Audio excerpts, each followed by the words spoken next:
এতিয়া যদি মই এটা এটাকৈ কৈ যাওঁ যে আমাৰ গুৱাহাটীত কি কি কাম হৈ আছে, কি কি কাম হোৱা নাই, আমি ভাবিলে আচৰিত হ'ম যে এতিয়া গুৱাহাটীত খানাপাৰাত আমি এনেকুৱা এটা অডিটৰিয়াম বনাই আছো য'ত ৬,০০০ মানুহ একেলগে বহি অনুষ্ঠান চাব পাৰিব। অহা ডিচেম্বৰ মাহত তাৰ ইনগ্ৰেশ্যন হ'ব আৰু ১,০০০ গাড়ী পাৰ্কিং হ'ব পাৰিব। মানুহে কলিকতাত হ'ব পাৰে, দিল্লীত হ'ব পাৰে, মানুহে কল্পনাও কৰিব পৰা নাই যে গুৱাহাটীতো আমি তেনেকুৱা কাম কৰিব পাৰোঁ।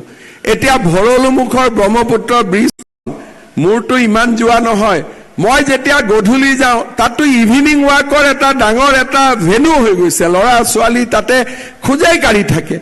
আৰু আপোনালোকে চিন্তা কৰক যেতিয়া উত্তৰ গুৱাহাটীলৈকে ব্ৰিজখন লাগি যাব কিমান ধুনীয়া হ'ব পাৰে গুৱাহাটী মহানগৰীখনৰ পৰিৱেশ, আপোনালোকে চিন্তা কৰক।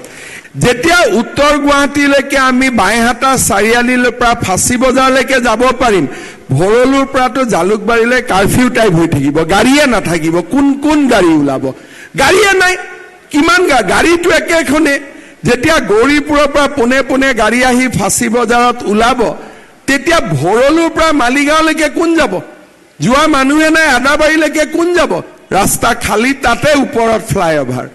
এতিয়া মই আৰু এটা মনতে ভাবিছো, আমাৰ য'ত লাচিতৰ ঘাট আছে সেই লাচিতৰ ঘাটৰ পৰা ব্ৰিজখন উলিয়াই একেবাৰে আমাৰ যিটো উজান বজাৰত বালৱ ভৱন আছে তালৈকে আৰু এটা পিছেদি ৰাস্তা বনাই দিয়া, মানুহে ধুনীয়াকৈ ব্ৰহ্মপুত্ৰ চাই চাই হাইকোৰ্টৰ সন্মুখেদি আহিব নালাগে, পিছেদি আমি আহিব পাৰিম।